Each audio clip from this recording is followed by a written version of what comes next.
Welcome to Daytime Ottawa here on Rogers TV. Just want to start off saying I hope you had a fabulous weekend, because my goodness, it was summer-like weather throughout the entire weekend. Saw so many people out and about in my neighborhood and beyond. So I hope you had a chance to sort of gather outdoors with friends and family. And we thank you for gathering here with us to kick off the show. We're going to be talking some food and a really great story to share. My first guest, Jennifer Bardwell, joins me. She is the owner of LucieECooking. Welcome. Great to have you here, Thank Jennifer. You. And I guess I should say, congratulations. We were just talking about the fact that you retired. You have a background in science, but now you've moved to the culinary arts. So first, let's talk a little bit about your background and how that actually has helped you in this business. So I was trained as a physical chemist. I have a PhD, and I went to work at the National Research Council, many years ago. And I was originally in the Division of Chemistry, and then I got moved to the former Institute of Microstructural Sciences, where I wound up working on gallium nitride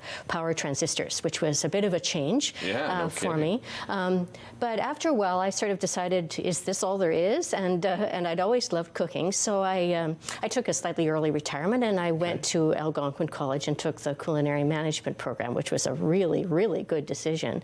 And after that, I started up this business. And so the idea of the business, I didn't want to go and work in a restaurant kitchen. Right. I was not interested in all that, teenage testosterone and all the all the late nights and all that kind of stuff. I had enough of that at Algonquin. But so I started up a business which really was based on my experience with my own parents, who were forced out of their own home because they lived in North Battleford, Saskatchewan, and they weren't up to cooking anymore, and there were no choices for them. I see. So once you've eaten enough M&M, you've eaten enough M&Ms. Right. So they were really forced into a retirement home, and that was kind of like the end of their happy life, to be honest. Really, eh? So I figured that there would be a market for that. I live in the Manor Park area, and there's a lot of older people that live in that neighborhood.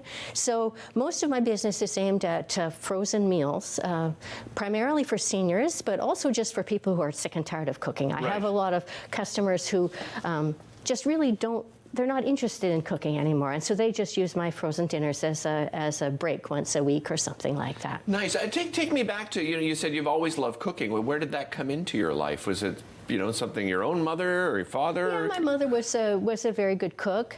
I've always kind of liked the entertaining thing. I used to have big work parties in the summertime, like 40 people for dinner and stuff like that. So, I found I was enjoying that more than I was enjoying my job. Right. And that isn't a good thing to say, right? So, so I figured I'd just, get out there and try something different. And that's when I decided I would make a change. Yeah, and you mentioned frozen meals, but I mean, on the other side of that too, you wanted to make sure that they were healthy, and certainly there's an eco-friendly side of it as well, right? That's right. So the frozen meals, I have one here that's actually, it's still pretty warm. I heated it up in the microwave. So they're in Pyrex containers, and they have these nice sealable lids for them, so they're completely reusable. And so I do deliveries as well. I try and keep the delivery area between where my commercial kitchen is and my home, so I can really just drop the food off on the way home.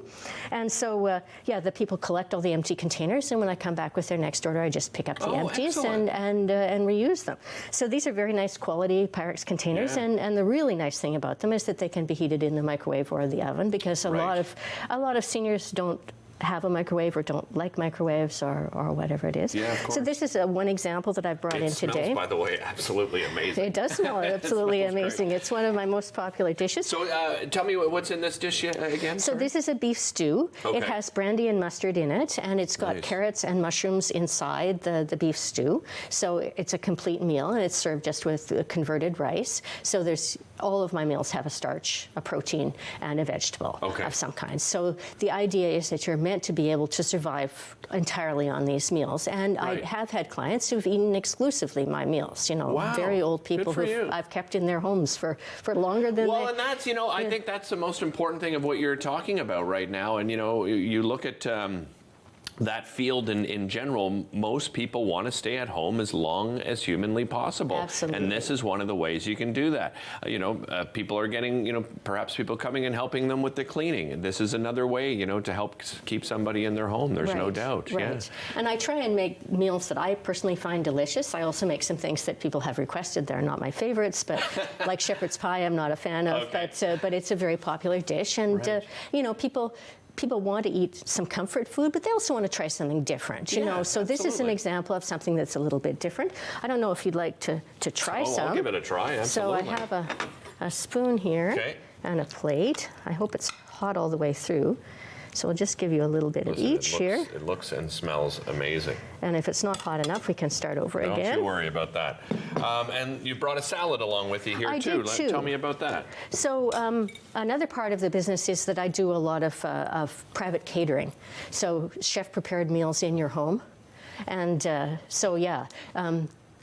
those are really fun to do because they're, every time is something completely different because people can order exactly what they want. And it's really fun, to make those kind of meals, and people are very appreciative. It's not a cheap thing to do, of course, because, it takes me a lot of time and everything is custom made, and I have to bring all the things to their kitchen and, clean everything up, do the cleanup and everything. Absolutely. So, I've done a lot of really fun things like a wedding in Val-des-Monts and things like that, So these things take a lot of organization because once you're all the way up in Val-des-Monts, there's no going back. For sure, yeah. You cannot forget something back home, right? You have to be really well organized. So this is a salad that I would serve as a catering job. Okay. So it's baby lettuces, and it has some fresh herbs in it and some quick pickled vegetables. So they're very nice. Is that carrot, like the purple carrot? Yeah, that's the purple heirloom carrot. Oh, those are so nice. I love the color. And it's got little turnip, and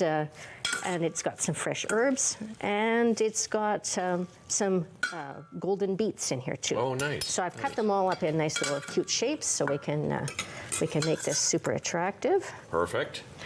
How often do you rotate the menu? I was on your website and I thought, you have a lot to offer there, but I guess you do rotate the menu because for yourself, you may prepare 200 items, but you can't have that available to everybody all the time. That's right. So it's just really a matter of trying to rotate things and to, keep a little bit of good selection of different kinds of things. Right. From day to day. And when I get tired of making one thing, I'll make something different. So we've got some nice pretty little shapes here. Those are great. And you said those are all pickled, so you do that. They're quick pickled, that's right. You do the quick pickle method. Yeah. So these are just soaked in rice wine vinegar for about 20 minutes. So it's a very simple little thing to do. And then there'll be a little bit of Parmesan cheese on the top. Nice. And I love the way you've grated it too. I like the chunks. Yeah, the chunks are very attractive. It makes a big difference. Yeah. Before we run out of time, tell everybody at home how they can find you. So I have a website. It's www.LucieE. So it's Lucie spelt the French way. So Lucie, and then there's a second E, and then it's cooking.com. Excellent. And so we're located on Canatech Road. It's a great little location. It's a 1,000 square foot commercial kitchen, and it's really fun to work in. It has nice big windows at the front because most kitchens, people are stuck in the dark in the back. That's an excellent point. Thank you so much, Jennifer, you're for joining very us. welcome. Really appreciate it. Delicious meal. We'll be right back after this. Don't go anywhere.